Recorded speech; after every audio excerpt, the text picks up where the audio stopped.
heréticos, que já de longos séculos vêm perturbando o verdadeiro evangelho e a fé sincera dos verdadeiros cristãos.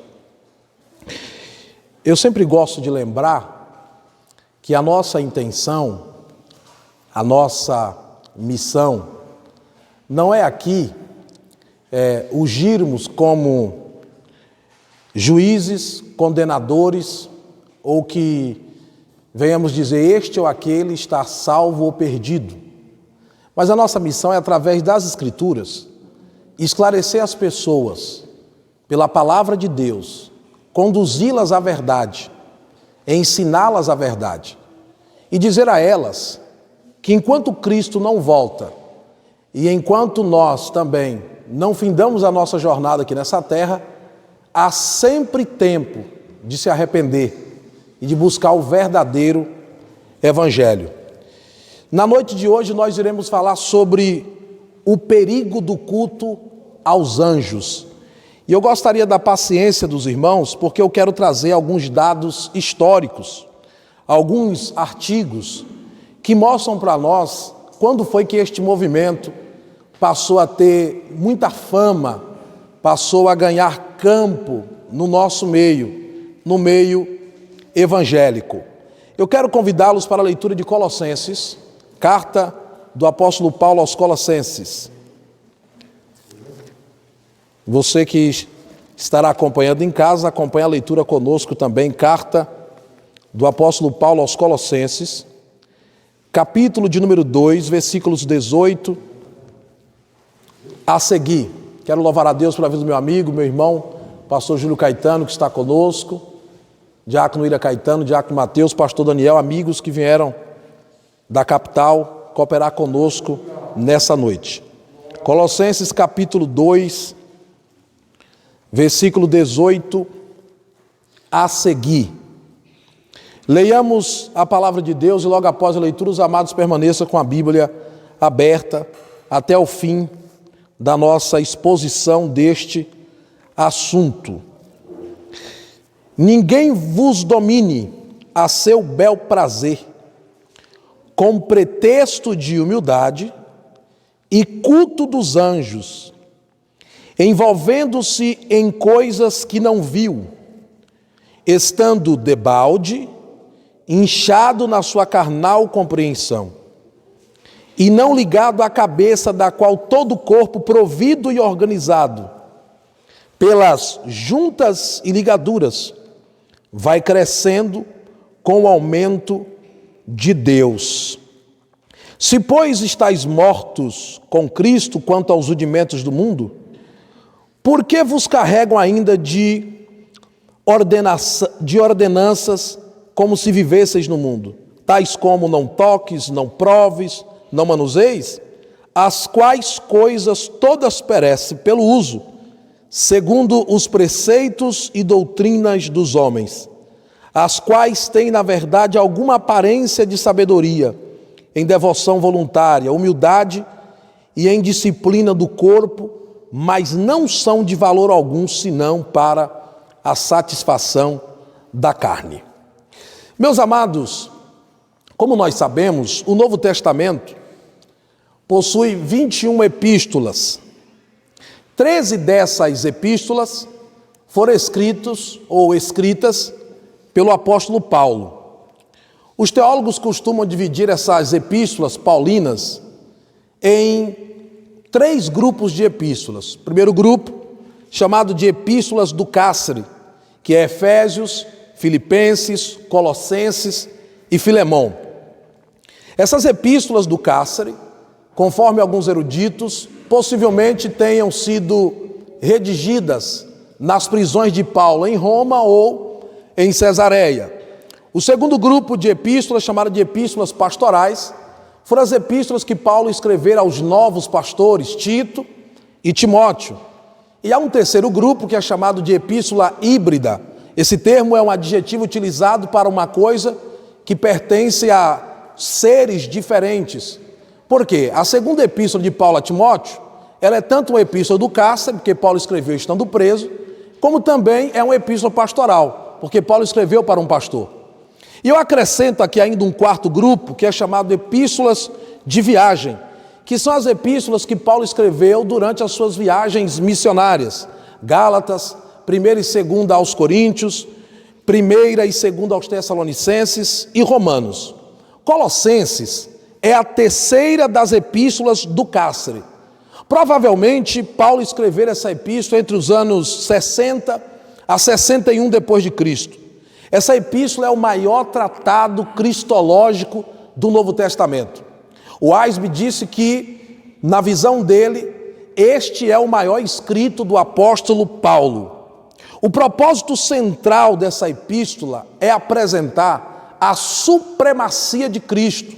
Paulo quer comprovar aqui, neste escrito, que Cristo está acima de todas as coisas. O próprio apóstolo faz questão de defender a sua cristologia diante de alguns movimentos contraditórios e heréticos que estavam surgindo nesta igreja. E nesta epístola, Paulo vai combater algumas práticas que estavam distantes do verdadeiro evangelho. A primeira prática que Paulo vai combater aqui é o legalismo judaico. Os judeus que haviam se convertido ao cristianismo queriam impor algumas práticas da religião judaica ao cristianismo, e Paulo vai combatê-los aqui, coisa que Paulo fez em diversas das suas epístolas. A segunda coisa, Paulo vai combater o sincretismo religioso, porque essa igreja de Colossos, por ter uma quantidade muito grande de gentios, era uma igreja que tinha um verdadeiro sincretismo, uma mistura de religiões e práticas esotéricas. Paulo vai combater também nessa epístola o perigoso culto aos anjos. Quando a gente fala de culto aos anjos, até parece que nós estamos falando de algo novo, mas percebam comigo que essa história de adorar e de cultuar a anjos, ela é tão antiga quanto a história da humanidade. Só para os amados irmãos terem uma ideia deste assunto, segundo uma lista publicada em um instituto de pesquisa americano chamado Publish Week, 5 em cada 10 livros religiosos que são escritos vão falar dos anjos. Segundo uma outra pesquisa, também realizada nos Estados Unidos, houve um fenômeno desde a década de 80 para cá, chamado de anjomania, mania de anjo. 13% dos americanos declaram que eles já tiveram contato com anjo ou já tiveram alguma experiência com anjo.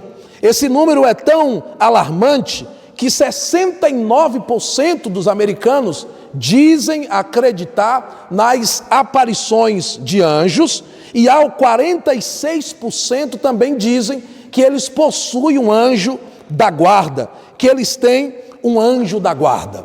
É interessante um artigo publicado na CPAD pelo pastor Esdras Bento, e eu quero aqui trazer um resumo deste artigo.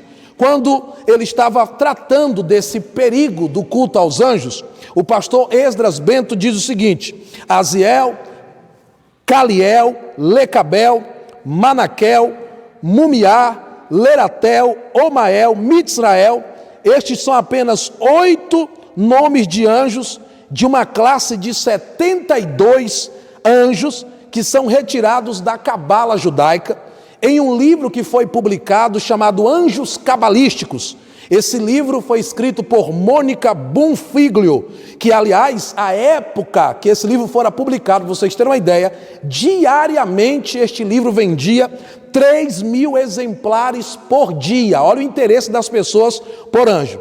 Cada um desses anjos, conforme apresentava a escritora, representava um dos signos do zodíaco.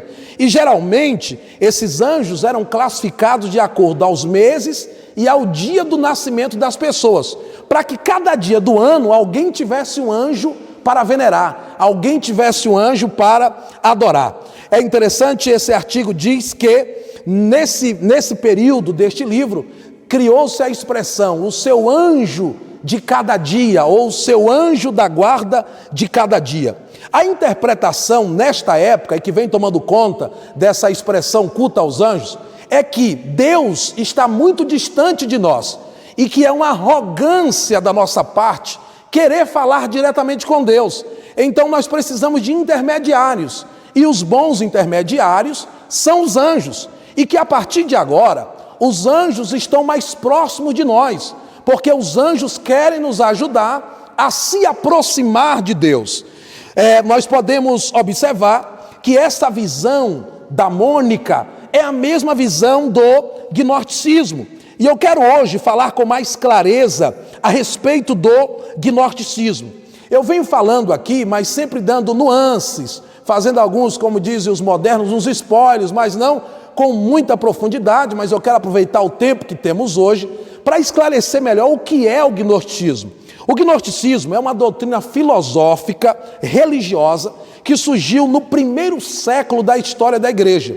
Os gnósticos misturavam elementos da religião persa, que é o dualismo persa, elementos da religião babilônica, que é o culto aos astros, elementos da cultura judaica, da religião judaica, como cerimonialismo, dias, festas, e também ainda acrescentavam pensamentos cristãos, esoterismo, era uma mistura de tudo. Os gnósticos eram uma mistura de tudo. E o que os gnósticos pregavam? Os gnósticos diziam o seguinte, que Deus é um ser inacessível, que a matéria, sendo mal, o ser humano, ele não consegue ter acesso a Deus. Então Deus criou 30 espíritos angélicos, chamados de aeons, uma espécie de intermediários. E que desses 30 espíritos angélicos que Deus criou, ele criou um demiurgo, uma espécie de Deus menor. Esse demiurgo é Cristo.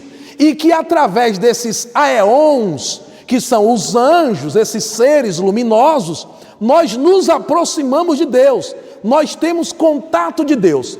Por que Paulo diz, volte para o texto, Colossenses, capítulo 2, versículo 18, por que Paulo diz assim, ninguém vos domine a seu bel prazer com pretexto de humildade? É que os gnósticos diziam o seguinte, olha, se você for direto a Deus, você é arrogante, você é orgulhoso. Para você ser humilde como nós, você precisa de um anjo, e esse anjo vai te conduzir a Deus, mas se você for direto, você está sendo orgulhoso. Essa palavra tapeinos, que é a palavra grega para humildade aqui, está sendo aplicada no sentido de que, se eu for diretamente a Deus, eu sou um orgulhoso, eu só vou ser humilde se eu arrumar um anjo que me conduza até Deus. Vocês estão vendo que é perigoso cultar os anjos? Eu preciso de um anjo que me leve até Deus. E os gnósticos estavam divididos em duas correntes filosóficas. Os primeiros eram os gnósticos docéticos. Os gnósticos docéticos ensinavam que o Cristo era um espírito angélico e que havia assumido a forma de um homem chamado Jesus de Nazaré, e que esse Jesus era apenas um fantasma com aparência humana, mas não era humano. Com isso, os gnósticos estavam negando a encarnação de Cristo, João 1,14, e o verbo se fez carne e habitou entre nós, e vimos a sua glória. Com isso, os gnósticos estavam negando a encarnação de Cristo e passando Jesus de fantasma, porque no pensamento deles, a matéria sendo má, logo Cristo não poderia ter encarnado, não poderia ter um corpo humano, porque senão ele também teria uma matéria má. Então eles inventavam que ele era um espírito angélico, esse demiurgo, que fazia essa espécie de intercâmbio entre, os anjos que nos ligavam ao demiurgo, o demiurgo que nos ligava a Deus, e essa mistura toda. Essa doutrina causou males terríveis para a igreja. Nós tivemos grandes expositores dessa doutrina, Cerinto, Basílides, Valentino, Marcião, Montano. Esses homens causaram um mal grande para a igreja nos seus primórdios, nos primeiros séculos. E essa doutrina do gnosticismo, ela vai surgir, ela vai ganhar campo exatamente aqui em Colossos. Por quê? Os colossenses diziam, havia uma lenda em Colossos, de que o rio Lico, que é um dos importantes rios, são 3 cidades importantes que havia naquela região: Hierápolis, Laodiceia e Colossos. E havia um mito, uma lenda, de que o arcanjo Miguel havia criado o rio Lico, que o rio Lico era uma criação de Miguel. Então os gnósticos escolheram um monte e fizeram um templo para Miguel.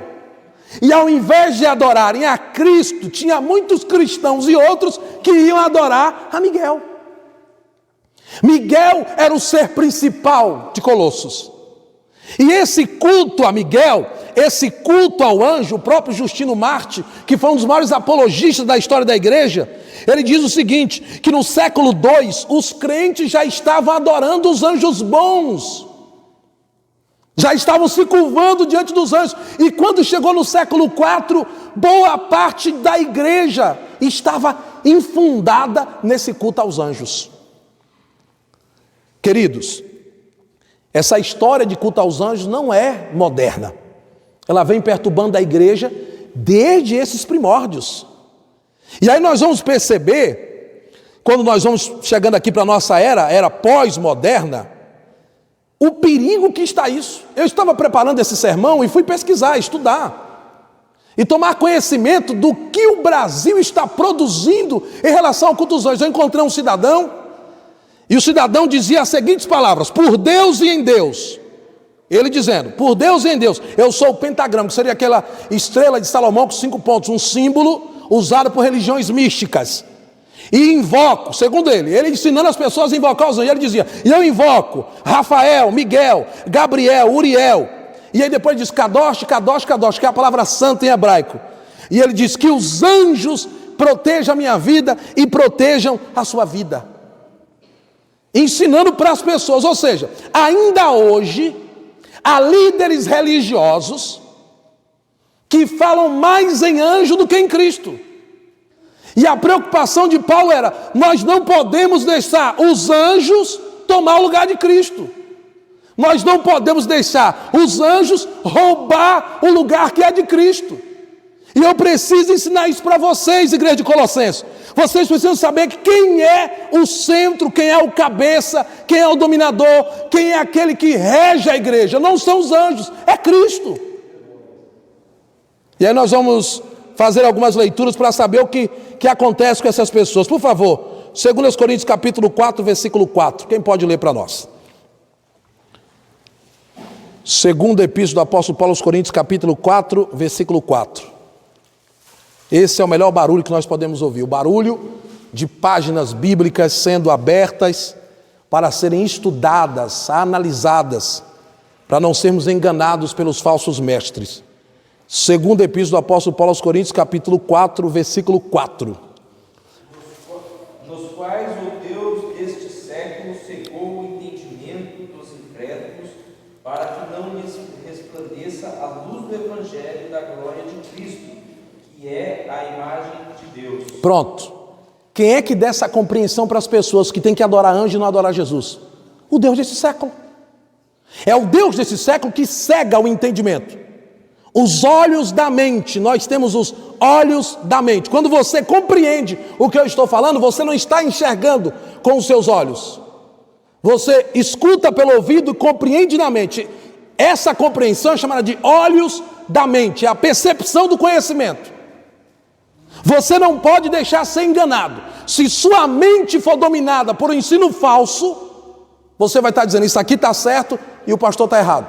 Isso aqui está certo e a Bíblia está errada. Porque você vai passar a ter a percepção de que aquilo está certo, porque você compreendeu que aquilo está certo. E o Deus desse século faz isso. Ele faz as pessoas compreenderem o erro, a mentira, como sendo verdade.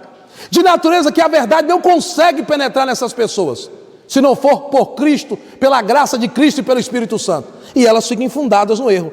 Veja o que o apóstolo Paulo escreve a Timóteo, 1 Timóteo capítulo 4, versículo 2.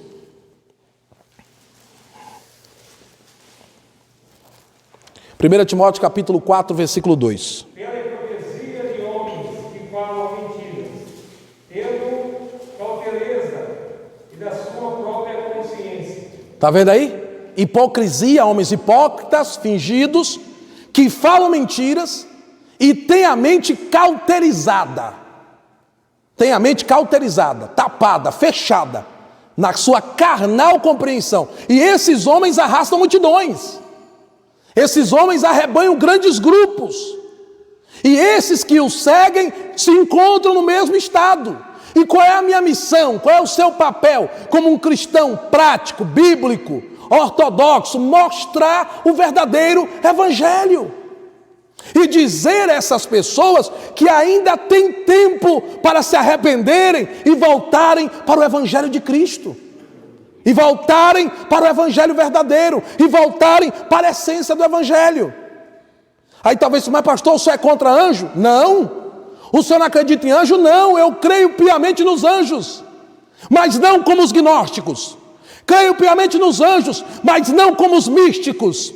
Creio piamente nos anjos, mas não como os esotéricos. Creio piamente nos anjos, mas não como aqueles que querem misturar o culto que é para Cristo para outros seres. Eu creio nos anjos, mas acima dos anjos está Cristo Jesus, o único digno de toda adoração. Então vamos conhecer os anjos? Vamos ver o que a Bíblia diz a respeito dos anjos? É uma das doutrinas da nossa teologia sistemática, a angelologia. Vamos então estudar um pouco essa doutrina? Quem são os anjos? Primeira pergunta que a gente tem que fazer, como a gente tem sempre feito no nosso curso de ensino, feito algumas perguntas e deixar que a Bíblia nos responda. Então vamos perguntar à Bíblia, quem são os anjos? Primeiro, o vocábulo anjo, em grego angelos, em hebraico malak, significa mensageiro, enviado a uma missão. São mensageiros. Esse termo é tanto usado para anjos maus como para anjos bons. É o mesmo termo, malak em hebraico e angelos em grego. Para vocês terem uma ideia, a Bíblia fala dos anjos mais de 300 vezes. Só o livro do Apocalipse cita o termo anjo por 67 vezes. Mas o que a Bíblia de fato ensina sobre os anjos? E o que esses falsos mestres não ensinam? Vamos ver. Primeiro, os anjos são seres criados. Os anjos são seres criados. Os anjos não são autoexistentes. Os anjos não são coexistentes. Os anjos não são pré-existentes. Os anjos são criaturas de Deus. E onde você já viu o Criador adorar a criatura? E onde você já viu a criatura mandar no Criador? Onde que a Bíblia apresenta isso? Os anjos que adoram a Cristo, não Cristo que adora aos anjos. Os anjos que servem a nós, o reino de Deus, não nós que temos que se curvar e adorar a anjo. O culto não é para anjo, o culto é para Cristo. Vamos ver o que a Bíblia diz. Neemias capítulo 9, versículo 6. Outro irmão, por favor, Colossenses capítulo 1, versículo 16. Nós vamos ver a Bíblia falando dos anjos em expressões como exército dos céus, soberanias, principados, potestades. Todas essas expressões são expressões figuradas, geralmente aplicadas na Bíblia aos anjos. Neemias capítulo 9, versículo 6 e Colossenses 1 e 16. Tu só és Senhor, tu fizeste o céu dos céus e todo o seu exército, a terra e tudo quanto nela há, os mares e tudo quanto neles há, e tu os guardas em vida a todos, e o exército dos céus te adora. E o exército dos céus te adora. Os teólogos concordam que essa expressão, o exército dos céus te adora, é uma referência aos anjos. O Salmo 19 diz que os céus manifestam a glória de Deus. Toda criatura louva a Deus. O Salmo 98, o Salmo diz, os rios batam palmas, as montanhas regozijem-se. Todo ser criado por Deus o adora, o venera, o glorifica. Vejamos Colossenses capítulo 1, versículo 16. Porque nele foram criadas todas as coisas que há nos céus e na terra, visíveis e invisíveis, sejam tronos, sejam dominações, sejam principados, sejam potestades, tudo foi criado por ele e para ele. Oh, glória! Aí Paulo vai tratar da excelência de Cristo, capítulo 1, versículo 14 ao 22. Tudo foi criado por Cristo e para Cristo. Paulo está deixando bem claro, anjos são seres criados. A Bíblia deixa bem claro, anjos são seres criados. O que é o homem, disse o salmista no Salmo 8? Pouco menor do que os anjos o fizessem. Os anjos são um pouco maior do que nós. E é por isso que nós não devemos cultuar anjos. E é por isso que nós não devemos. Teve um movimento em igrejas que chegam, tem igrejas, pessoal, que chegam a colocar cadeira para anjo. E diz: essa aqui é a cadeira do anjo Miguel, essa aqui é a cadeira do Gabriel. Tem cadeira para o Gabriel, tem cadeira para o Miguel, mas não tem espaço para Cristo. Tem espaço para todos, mas aquele que deve ser adorado não está sendo adorado. Aquele que deve ser glorificado não está sendo glorificado. Cultua-se a tudo, e tem anjo para tudo. E Cristo está dizendo: o culto é só meu. Eu sou o único que devo ser adorado e glorificado no culto. Aí talvez você pergunta: pastor, mas será que o senhor não está sendo muito agressivo com os anjos? Não, é o que a Bíblia nos diz. E eu quero te ensinar a amar Cristo. Foi Miguel que morreu na cruz por você? Foi Gabriel? Ou um desses tantos anjos que a Mônica Bonfiglio citou no seu livro Anjos Cabalísticos? Quem morreu na cruz por você foi Jesus Cristo de Nazaré. E ele sim deve ser adorado. É por isso que Paulo diz: porque dele, por ele, para ele são todas as coisas. Glória, pois, a ele eternamente. Segunda verdade que a Bíblia nos fala sobre os anjos não são poucos. Tem gente que tem uma preocupação: se o diabo levou uma certa quantidade de anjos, Deus deve ter ficado pobrezinho de anjo, talvez Deus não tenha muito anjo. Vamos ver o que a Bíblia diz a respeito dos exércitos dos céus. Os anjos são numerosos. Apocalipse capítulo 5, versículo 11. Hebreus capítulo 12, versículo 22. E Lucas capítulo 2, versículo 13. Vamos ler as escrituras juntos.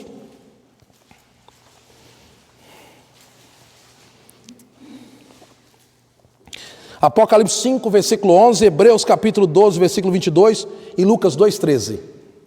Eu olhei e ouvi a voz de muitos anjos ao redor do trono, e dos animais e dos anciões, e era o número deles milhões de milhões e milhares de milhares. Milhões de milhões, milhares de milhares. Os anjos são incontáveis. O exército de anjo é incontável. Não conseguimos dimensionar, não conseguimos numerar a quantidade de anjos. Vejamos, próximo texto, Hebreus 12, 22. Mas chegastes ao monte Sião, e à cidade do Deus vivo, a Jerusalém celestial, e aos muitos milhares de anjos. E aos muitos milhares de anjos. São muitos anjos. Próximo texto, Lucas capítulo 2, versículo 13.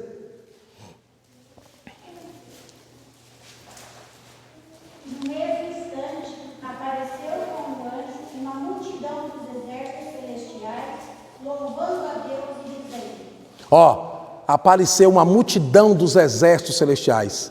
Os anjos são adoradores assim como nós. São criaturas que louvam a Deus 24 horas. São criaturas que enaltecem o Criador. Terceira verdade a respeito dos anjos: primeiro, são seres criados. Segundo, eles são muitos. Terceiro, os anjos não devem serem adorados. Os anjos não devem ser adorados. Eu vou contar para vocês como foi que surgiu essa história de adoração a anjos. Anjo da guarda, expressões como esta, na história da igreja. Mas vejamos o que a Bíblia diz a respeito disso. Você vê que estava tão impregnado na história da igreja, que o próprio João tentou adorar um anjo.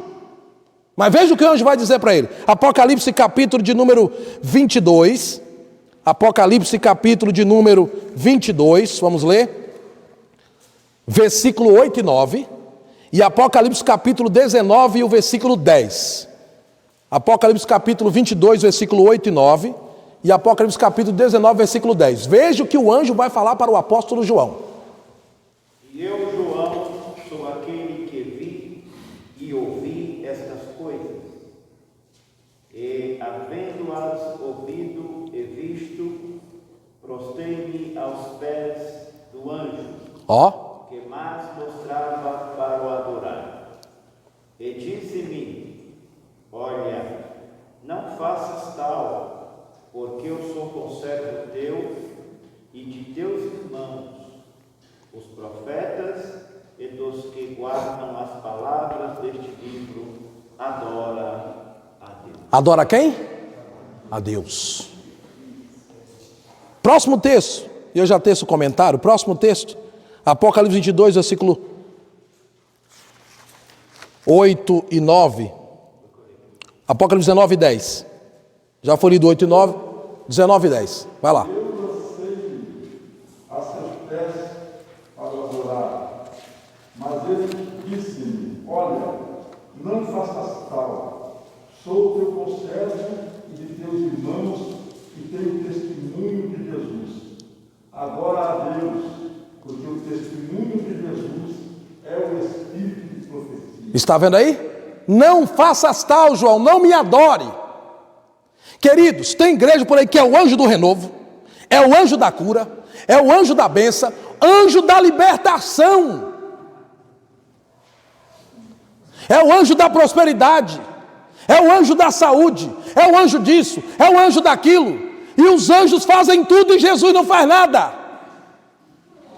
Um dia me mandaram um DVD lá para casa, o pastor pastoreava a igreja lá na Bahia, mandaram um DVD, assista esse DVD. E a mulher disse, ó, Deus me designou 5 anjos para me acompanhar. Eu estou aqui, tem 5 anjos aqui comigo. Falei, mas e os outros? Só é só para ela, e os outros crentes não tem anjo, só tudo dela. Está tudo aqui comigo. E o que eu falar com esses anjos, eles estão prontos para me obedecerem. A ordem que eu der para eles, eles irão cumprir. Isso é heresia. Os anjos não se submetem às nossas ordens. Os anjos estão submetidos à ordem de Deus. Os anjos são guiados e controlados por Deus. Se Deus disser a esse, vai, ele vai. Se Zé fica, ele fica, porque eles são criaturas não minhas, são criaturas de Deus, mas eles são conscientes. Se um crente tentar adorar o anjo, não me adore. João quis, não me adore. Você só tem que adorar ao Deus Todo-Poderoso. Você tem que adorar a Ele. Então, pelo amor de Deus, meus irmãos, não caiam nessa cilada. Pare com esse negócio de anjo para lá, anjo para cá. Cristo. Você tem que apresentar Cristo para as pessoas. Foi isso que Paulo estava aqui batendo de pau de quina nos Colossenses. Só vocês precisam parar com esse negócio de anjo, de estrela, de sábado, de lua nova. Vocês precisam que Cristo seja o centro da igreja aí. Não é Miguel, é Cristo, igreja. Nós precisamos trazer Cristo para os nossos púlpitos. Eu tenho falado aqui durante essas terças-feiras da importância de Cristo voltar ao centro do nosso culto, da nossa adoração, da nossa pregação, do nosso louvor. Cristo tem que ser o centro. Tudo gira em torno dele, tudo é para ele. Oh, aleluia, glória a Deus. Glória a Deus, é Cristo. Cristo deve aparecer. Cristo